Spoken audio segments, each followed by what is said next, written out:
شام کے بادشاہ الملک صالح ایوبی کی عادت تھی کہ وہ رات کو بھیس بدل کر شہر کی گشت کیا کرتا تھا تاکہ لوگوں کے دکھ درد خود کو معلوم کر سکے۔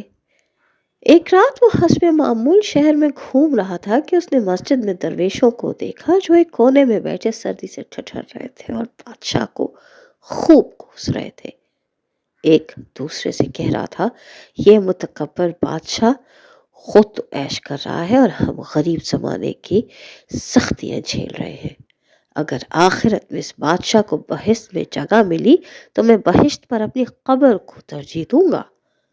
دوسرا کہنے لگا، اگر ملک صالح بہشت کی دیوار کے قریب بھی آئے گا نا تو میں جوتے مار مار کر اس کا سر پھوڑ ڈالوں گا۔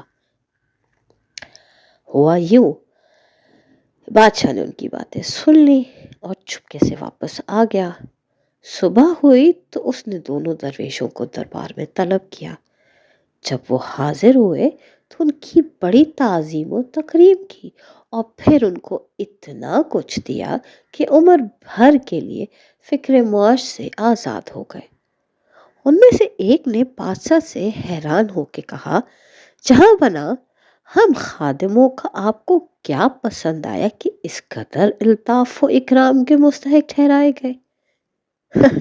بادشاہ ہنس پڑا اور کہا، میں نے آج سے تم سے صلح کر لی ہے، امید ہے کل تم مجھ پر جنت کا دروازہ بند نہیں کرو گے۔